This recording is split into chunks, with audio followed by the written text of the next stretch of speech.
a gente pode compartilhar. Eu compartilho lá, mas eu sempre deixo como não listado, tá? Porque a ideia é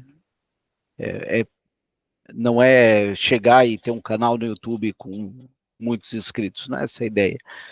A ideia é só a gente compartilhar. E conforme as nossas sempre orientações aqui, as nossas diretrizes, digamos assim, sempre que quiser falar, ou abre o microfone e ergue a mão, é uma forma bem transparente para a gente conversar, tá? Alguém gostaria de fazer alguma colocação, alguma observação sobre o que vimos até aqui? Não? Tá. Então eu vou dar início à nossa leitura aqui, tá? É a página 84. Uma identificação semelhante, por meio da troca de nomes, me foi relatado por um jovem médico que se apresentou de modo acanhado e respeitoso ao famoso Virchow, com as palavras Dr. Virchow.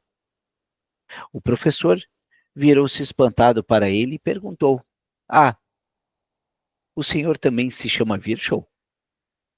Eu não sei como o jovem ambicioso justificou seu deslize, se ele encontrou a desculpa elegante de que ele se considerava tão pequeno ao lado do grande nome que o seu próprio nome teve de desaparecer, ou se ele teve a coragem de confessar que esperava que algum dia ele se tornasse um grande homem como Virchow, e, por isso, pedia ao senhor conselheiro que não o tratasse com tanto desdém por isso.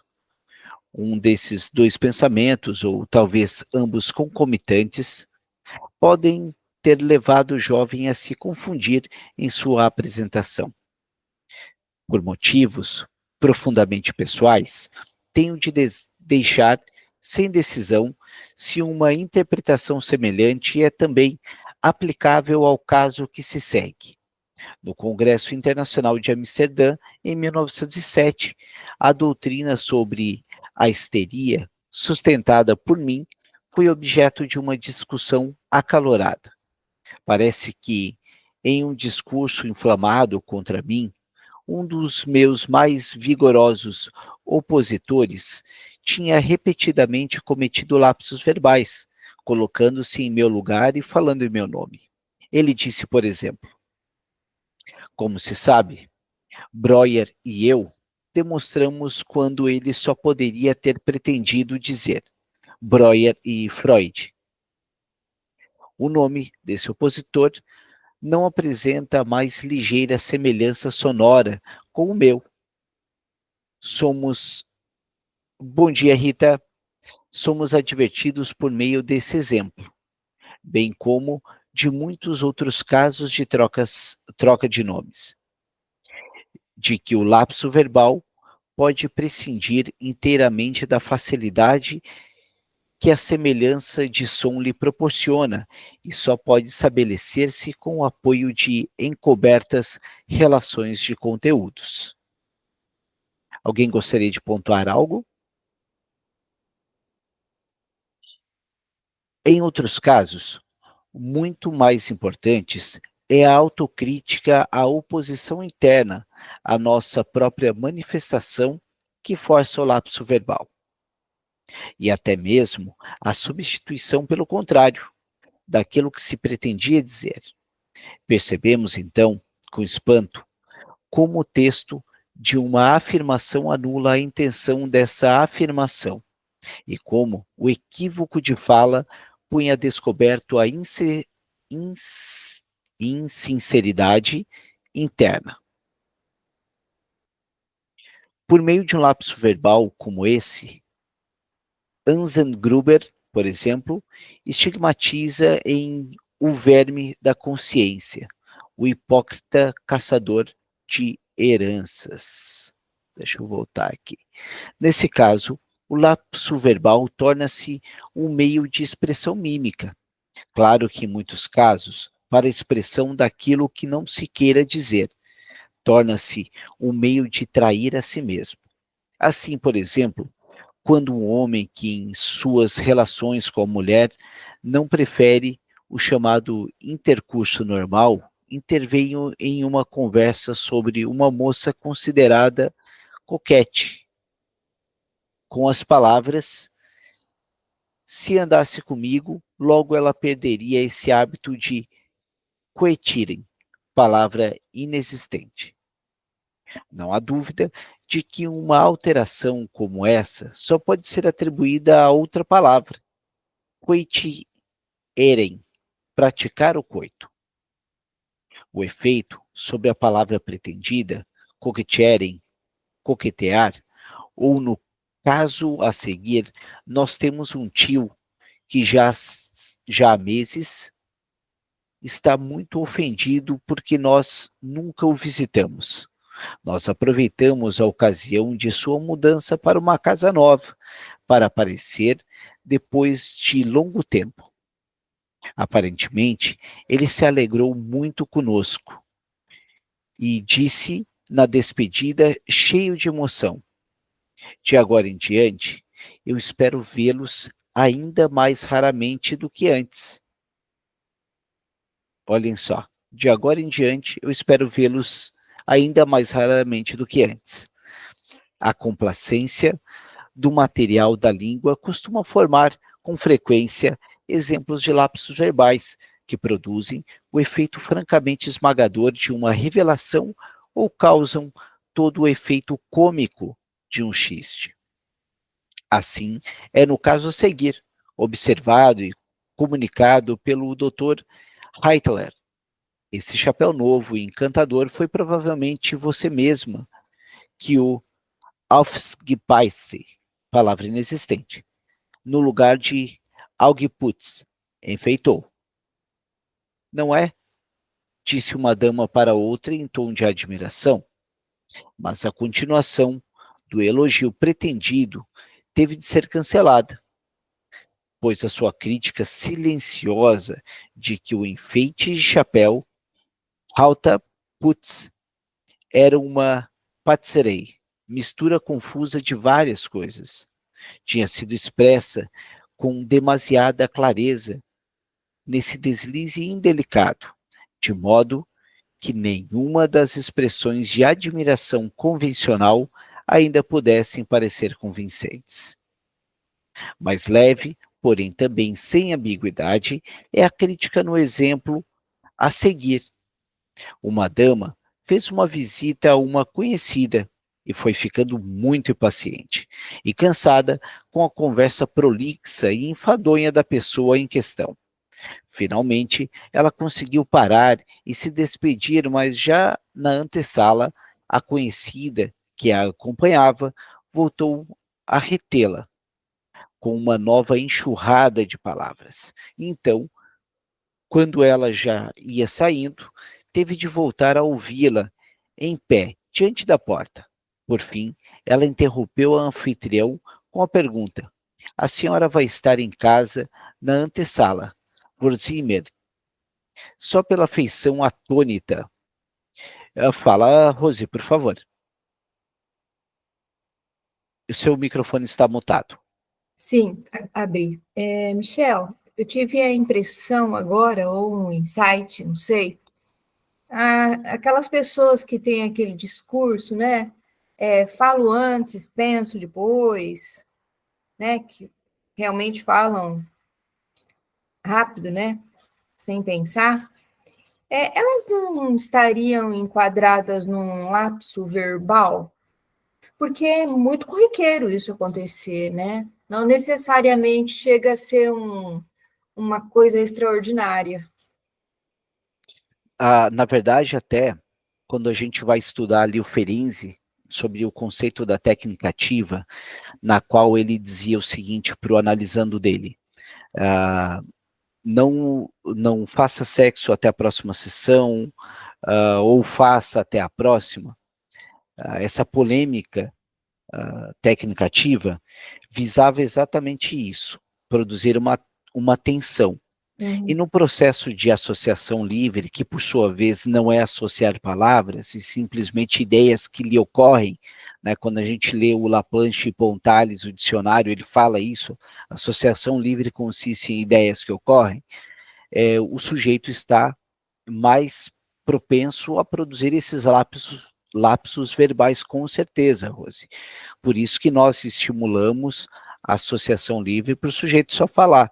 Sim. Em tese, pensar nesse aspecto poderia estar produzindo racionalizações, né? Então, o jogo de palavras do Jung, que era mais ou menos isso, fale o que vem na sua cabeça, também vai estar flertando com essas questões, né? Quanto mais ele for falando, a probabilidade desses atos falhos, desses lapsos verbais serem produzidos. E aí o inconsciente se manifesta. Como diz o Lacan, existo onde não penso.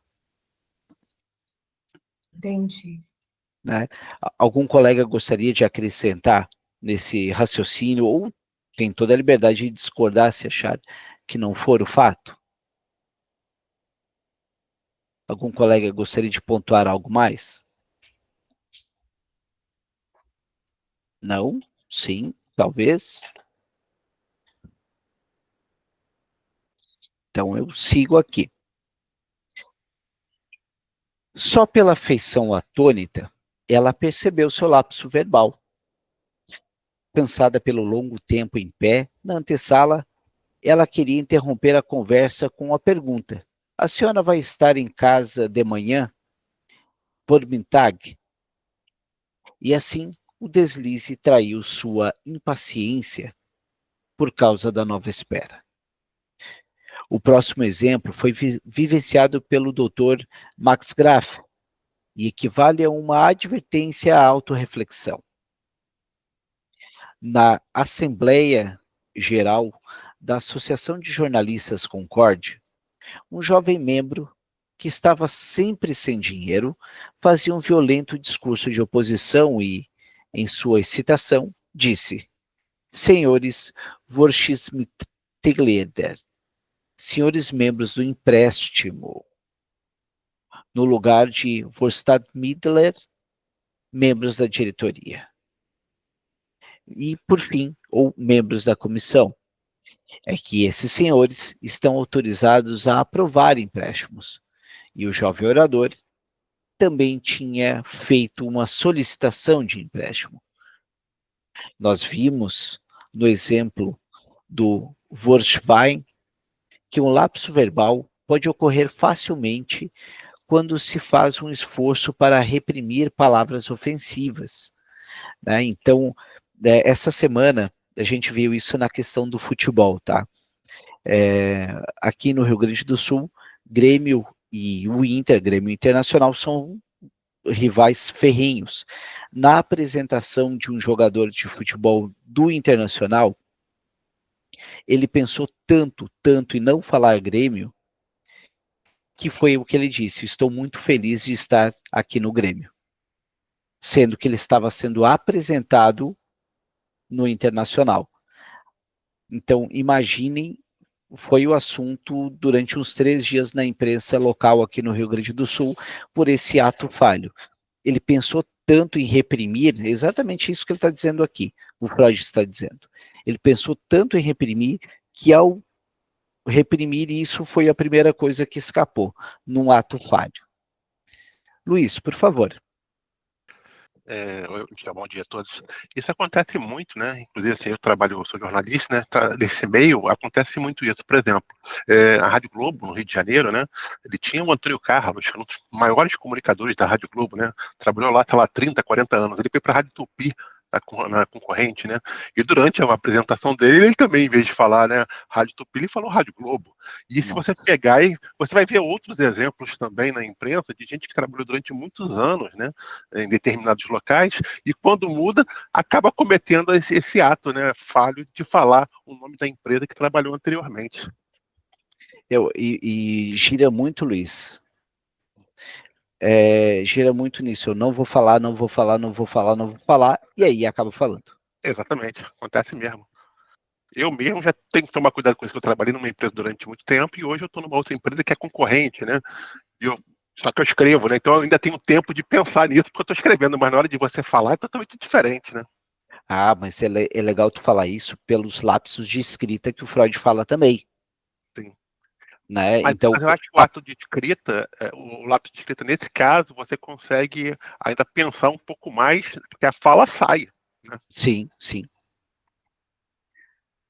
Não, tem toda a razão. Tem essa.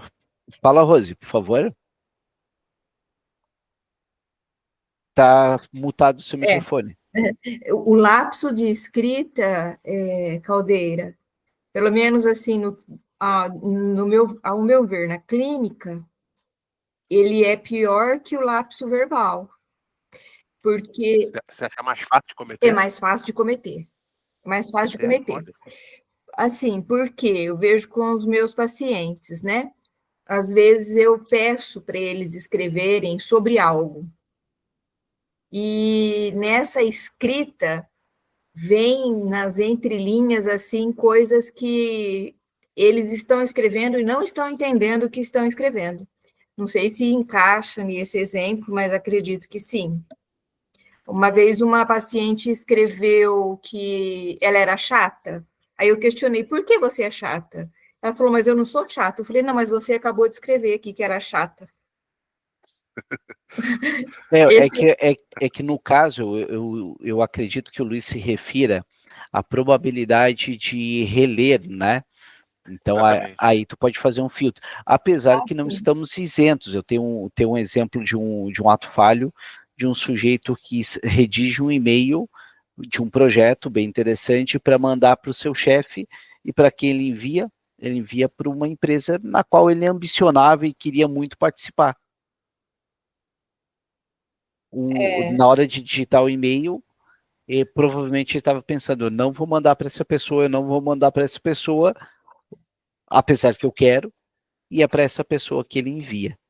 Né? Então aí nós temos um lapso de escrita também que ocorre.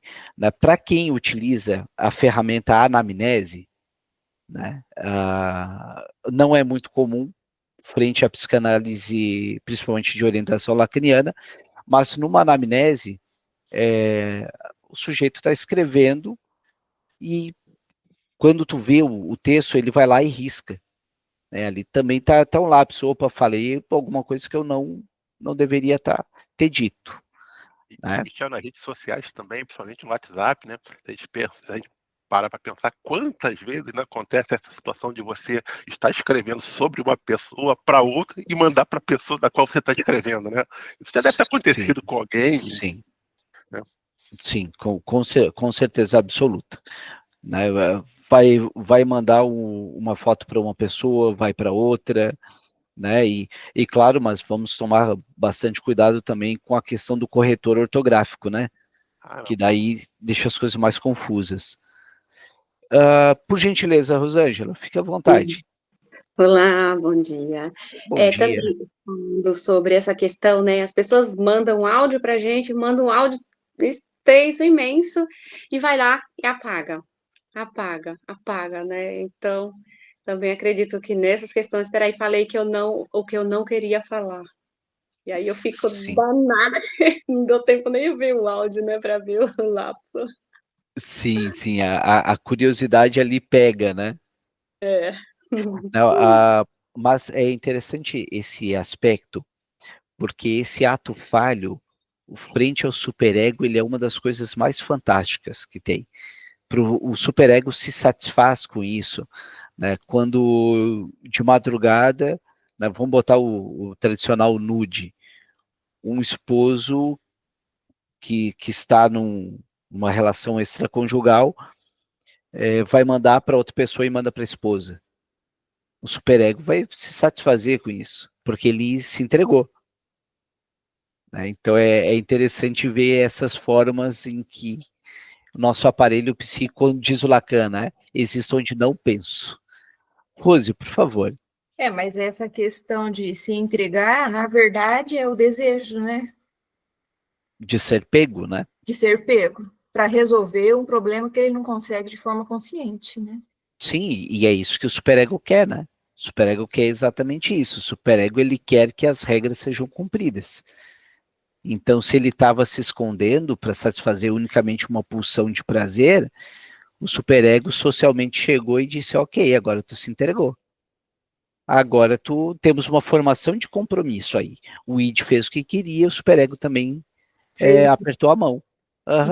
Uhum. Esse é o da formação de compromisso. Infelizmente, o Freud não apresentou tantas coisas sobre esse termo, mas até abre margem para quem quer pesquisar algum termo, formação de compromisso. É legal fazer alguma pesquisa, artigos que o Freud ele deixou. Alguns autores dizem que Freud e Bion eram dois pensadores muito generosos, porque eles deixavam muitas lacunas para ser preenchidas, né? Então, retomando aqui, e pessoal, essa é a proposta mesmo do grupo, é nós irmos conversando. Esse texto está mais atual do que na época de Freud. Olha, se a gente for falar, na verdade, com afinco sobre a subjetividade humana, tu vai ler a Bíblia como se fosse ontem. Não, isso é verdade. Né? Mas vai muito do contexto. Aí eu vou voltar para o século XVIII com Immanuel Kant, o imperativo categórico dele, que tu vê as coisas como tu é, não como elas são. Então, se a gente pega uma Bíblia, né, Rose, e vai lendo, nossa, mas irmãos se matam, como na Bíblia. Tu vai pegar em todas as épocas e a essência do ser humano, ela é muito... muda, mas muda pouquíssimo. Muito bom. Voltando, então. Vou voltar um pouquinho aqui. Nós vimos no exemplo de Vorswein que o lapso verbal pode ocorrer facilmente quando se faz um esforço para reprimir palavras ofensivas. Então se faz um caminho para arejar a cabeça. Um fotógrafo que decidiu evitar a zoologia no relacionamento com seus empregados desastrados, diz a um aprendiz que quer despejar uma grande tigela cheia até a borda e naturalmente derrama a metade no chão. Mas, homem, primeiro Schöpfen, palavra inexistente que vem no lugar de Schöpfen, esvaziar, mas remete a Scheps, carneiro ou pateta. Um pouco disso. E logo depois, em meio a uma longa reprimenda a uma ajudante que por seu descuido quase estragou uma dúzia de valiosas chapas. Mas será que a senhora é tão chifre queimado, Hornverban, remete a Rinverban, cérebro queimado e idiota. O exemplo a seguir mostra um caso sério de autotraição por meio do lapso verbal. Algumas de suas circunstâncias justificam a reprodução integral do relato de A. Brill, da Zentblatt, per Psicoanálise, segundo ano. Esse Brill aqui é bastante interessante, que ele eu acho que ele é até o primeiro tradutor do Freud nos Estados Unidos, tá? Em uma noite, o Dr. Frink e eu estávamos passeando e discutimos alguns dos assuntos da Sociedade Psicanalítica de Nova York. Encontramos um colega, o senhor Dr. R., que eu não via havia muitos anos, e de cuja vida particular eu não sabia. Alegramo-nos por nos encontrarmos novamente e, ao meu convite, fomos a uma cafeteria, onde nos divertimos animadamente por 2 horas. Ele parecia saber detalhes da minha pessoa, porque depois da saudação habitual, perguntou por meu filho pequeno e me explicou que, de tempos em tempos, tinha notícias minhas através de um amigo comum, e se interessou por minha atividade depois de ter lido sobre ela em uma revista médica. A minha pergunta, se era casado, deu uma resposta negativa e acrescentou: por que deve se casar um homem como eu?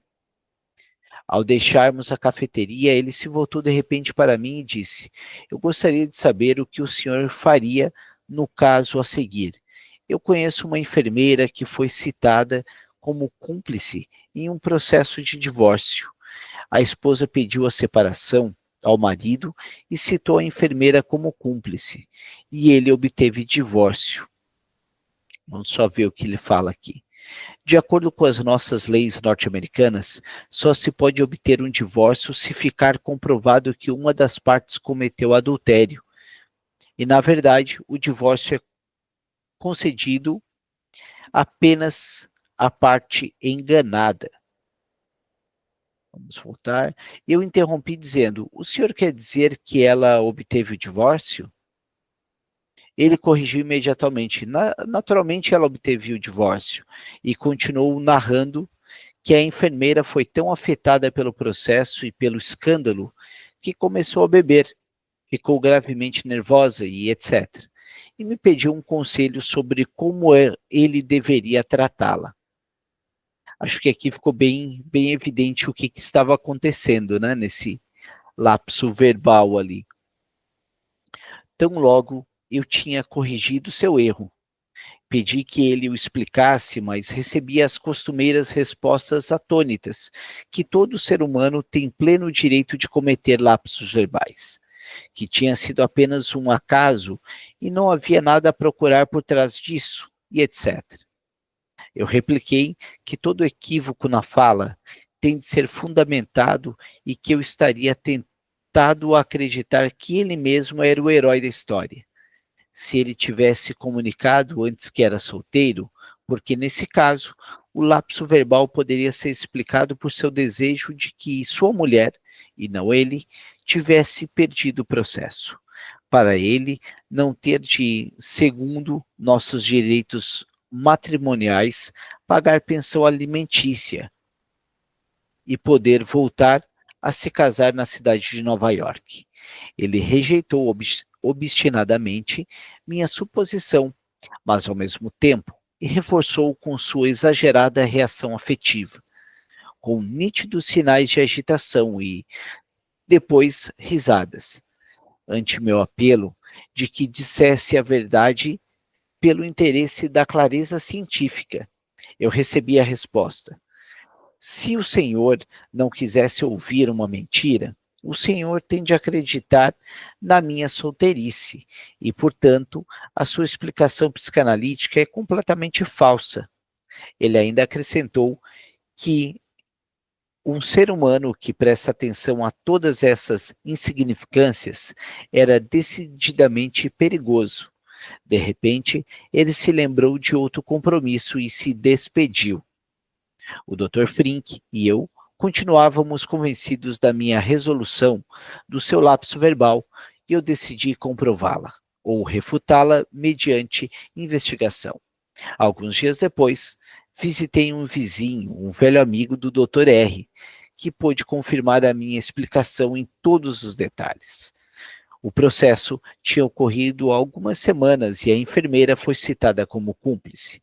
O Dr. R. está agora firmemente convencido da exatidão do mecanismo freudiano. A autotraição é também indubitável no caso comunicado por Otto Rank, um pai que não possui nenhum tipo de sentimento patriótico e que quer educar seus filhos de modo a que eles também fiquem livres do que ele considera uma sensação supérflua. Censura seus filhos por causa da sua participação em uma manifestação patriótica. E ao protesto dos filhos de que o tio tivera o mesmo comportamento, ele retrucou com as palavras: justamente ele, vocês, não devem copiar, já que é um idiota. O rosto assombrado dos filhos, diante desse tom incomum do pai, fez com que ele percebesse que havia cometido um lapso verbal e, desculpando-se, ele acrescentou naturalmente: eu quis dizer patriota. O lapso verbal, que foi interpretado pela própria interlocutora como autotraição, é relatado por J. Sterk, que adicionou uma observação pertinente, embora ela ultrapasse a tarefa da interpretação. Uma dentista combinou com sua irmã que um dia iria verificar se entre os dois molares haveria contato, melhor dizendo, se as superfícies laterais dos molares se encostavam de modo a que nenhum resto de alimento pudesse permanecer entre eles.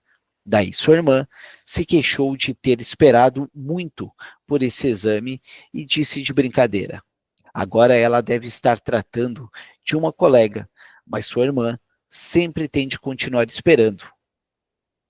A dentista a examina e encontra realmente um buraquinho em um dos molares e diz: eu não pensei que fosse sério. Eu achava que você só não tinha contante, dinheiro vivo. Algum, quero dizer, contact. Você está vendo, anunciou a irmã, rindo, que foi só por causa da tua avareza que você me fez esperar por muito mais tempo do que seus pacientes pagantes?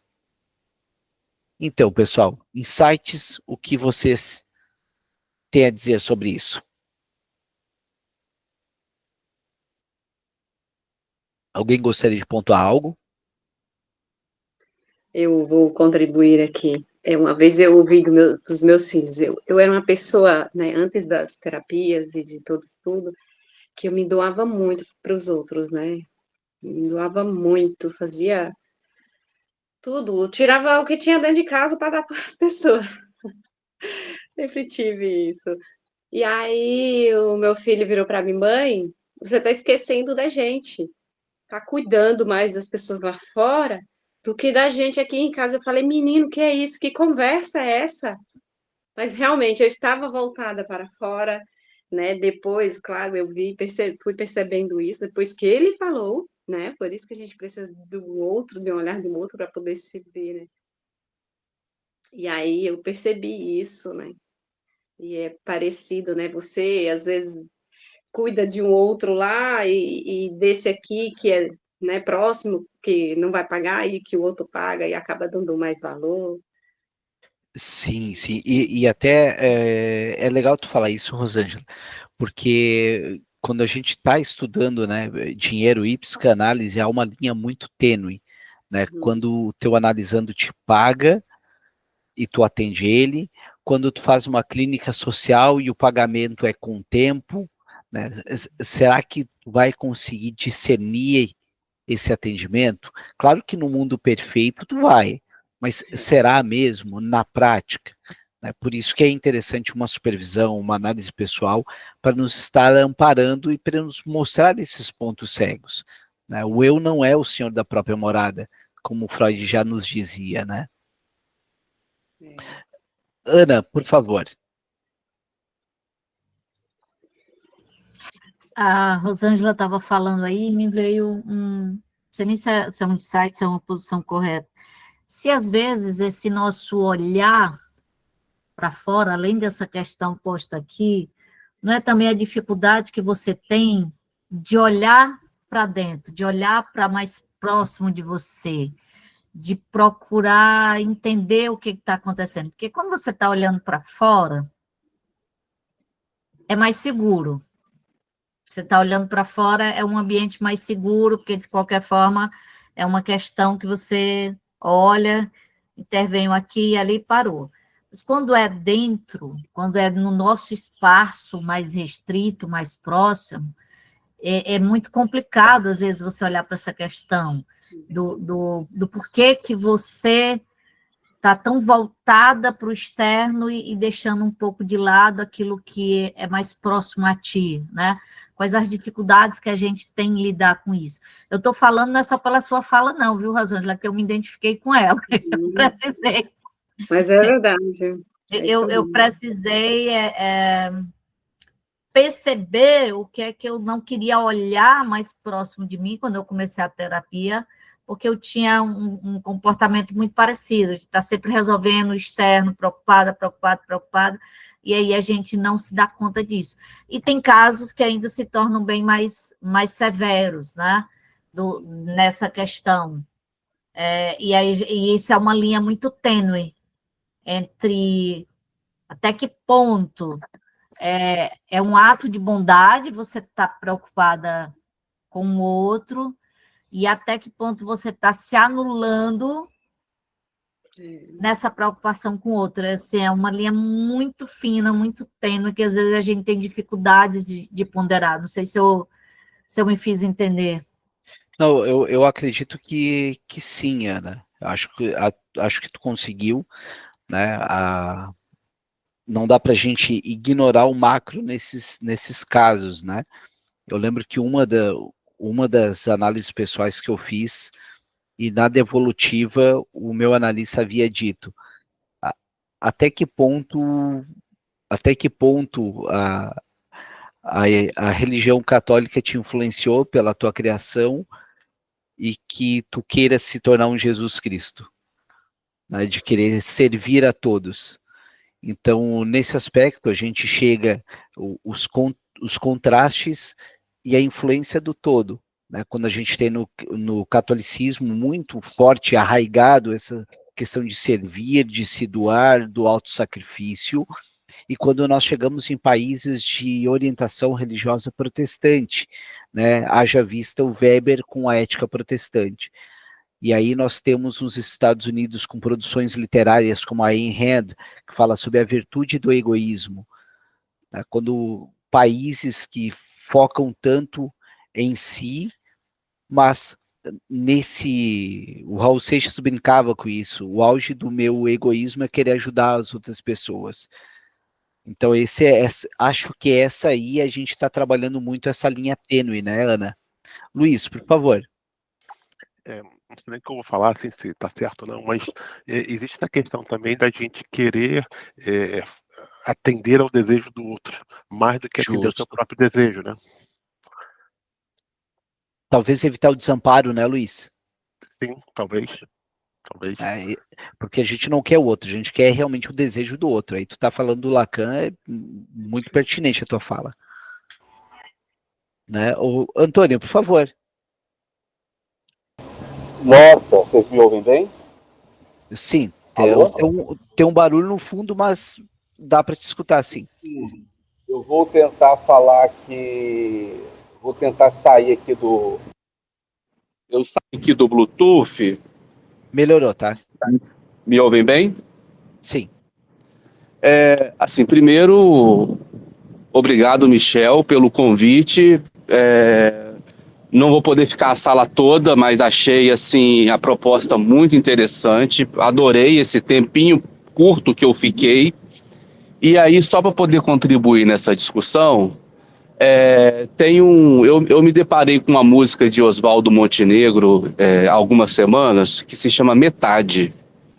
E eu me identifiquei muito com a fala da colega, porque, por exemplo, eu sou enfermeiro e trabalho com isso há muito tempo e sempre tive mais paciência e interesse em cuidar lá e não conseguia cuidar dentro de casa, né? Ainda não consigo, inclusive.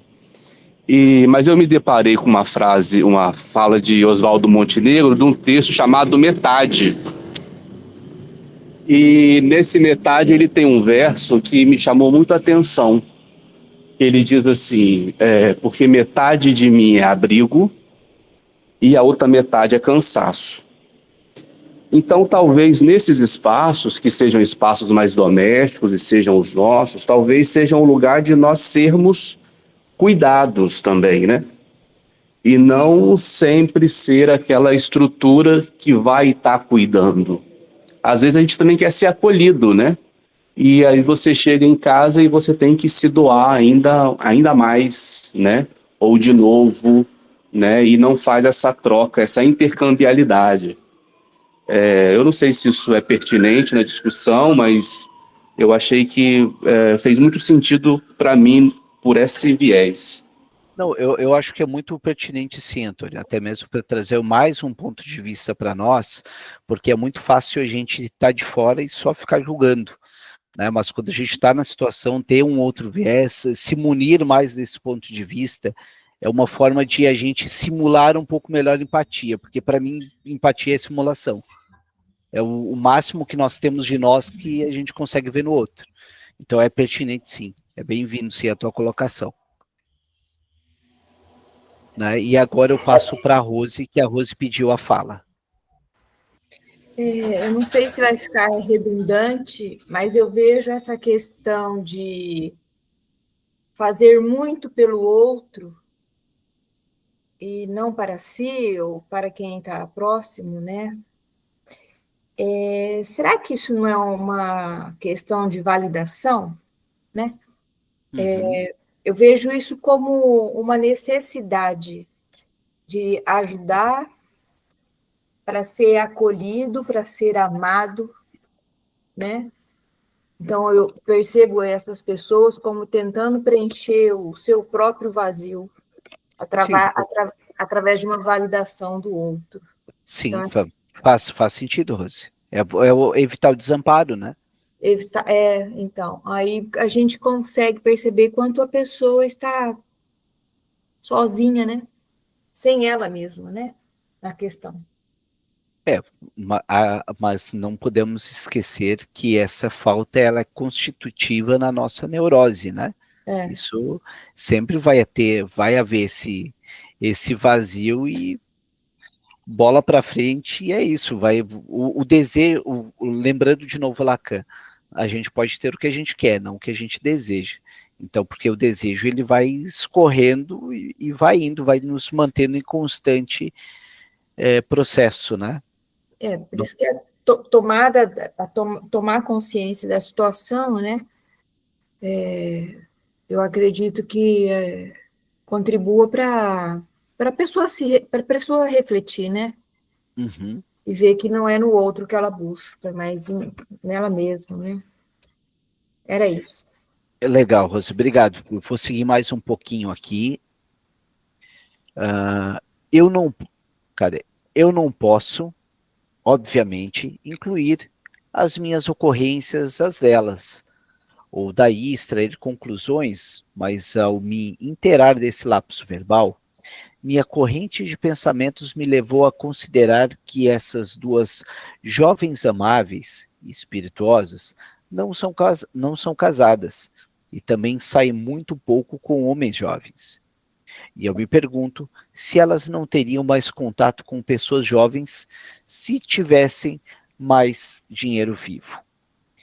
Também, no exemplo seguinte, comunicado por Theodor Hayek, né, gostaria de lembrar que esse era um psicanalista leigo, né, e por que eu estou falando isso?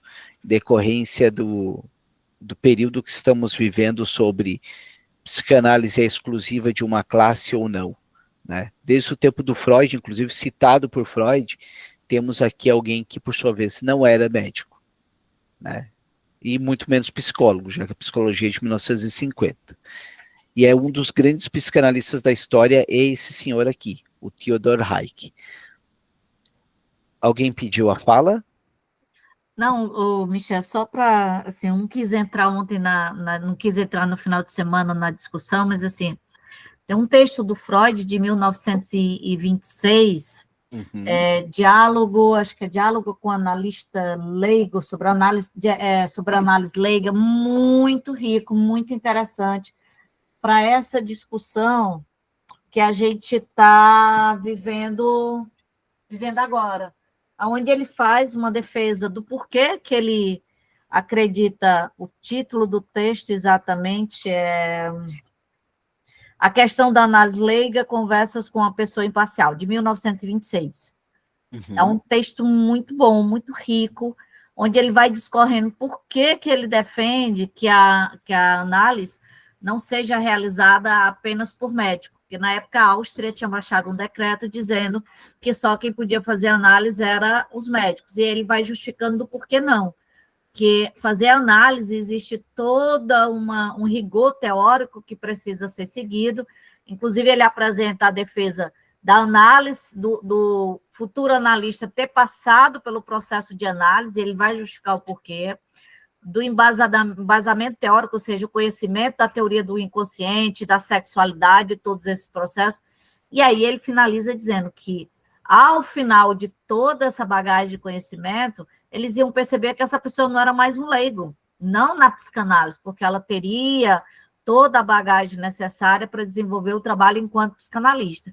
Enquanto que os médicos, mesmo formados na área de medicina, que não tivessem passado por esse processo, eles não teriam o domínio da teoria psicanalítica tão necessário ao trabalho como se defendia na época. Então, é um texto que eu acho que vale a pena para enriquecer essa discussão que vem sendo feita lá nos grupos.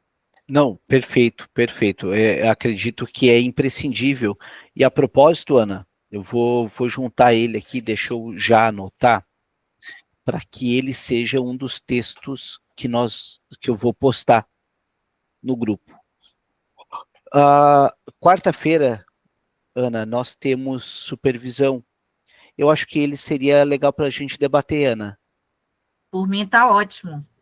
Perfeito. Então a nossa sessão, a nossa supervisão, quarta-feira, vai ser sobre esse texto. Análise que já estou anotando aqui para eu postar ele e a gente debater ele na nossa supervisão quarta-feira, às 8 da noite. Deixa eu ver aqui. Obrigado pela colocação, Ana, bem pertinente. Para quem não conhece esse texto, é imprescindível ler ele também. Então, só terminar esse trecho aqui para a gente finalizar. Uma moça devia ficar noiva de um rapaz que lhe era antipático para que os dois jovens se tornassem mais próximos. Seus pais combinaram uma reunião na qual seriam incluídos também os futuros noivo e noiva. A moça tinha domínio suficiente sobre si mesma para não deixar que seu pretendente se comportava de modo tão galante com ela. Percebesse sua aversão. Mas a pergunta de sua mãe, se ela gostava do rapaz, ela respondeu polidamente, sim, ele é muito detestável. Liebenswürdig, em vez de liebenswürdig, amável. Então aqui já temos bem o que ela realmente pensava. Pessoal, eu quero aproveitar também, deixa eu pegar aqui um link para mostrar para vocês, e eu quero convidar os colegas, só um pouquinho.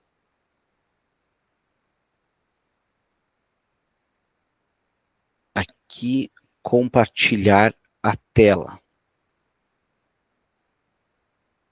Vamos compartilhar. Eu quero fazer um convite aos colegas que já estão atendendo online, tá? Aos colegas que já estão atendendo online e tiverem interesse em participar do período de testes que a gente já está encerrando, aqui do grupo, a Johanna, eu convidei ela lá no início do projeto, já está usando há algum tempo, eu já estou utilizando desde fevereiro. É uma ferramenta de inteligência artificial, de uma, não vou mais chamar de startup, mas uma empresa da qual eu sou um dos sócios, que ela faz transcrição e uma análise automatizada. Ela apresenta hipóteses sobre os nossos analisandos, tá? Então, durante as sessões, né, ela faz essa transcrição para nós, em vez de, como todos sabem, eu sigo a linha do Freud, e o Freud falava sobre não ficar anotando para não comprometer a nossa atenção flutuante, tá? Então, tem essa ferramenta, é uma ferramenta que ela está em conformidade com a LGPD, não aparece o nome dos analisandos no servidor, nada disso, é tudo bem sigiloso, por motivos bem óbvios. Então, quem quiser participar do projeto, pode me chamar no particular lá, para estar fazendo o teste. Né? Naturalmente, não há investimento financeiro, é somente o tempo de cada um.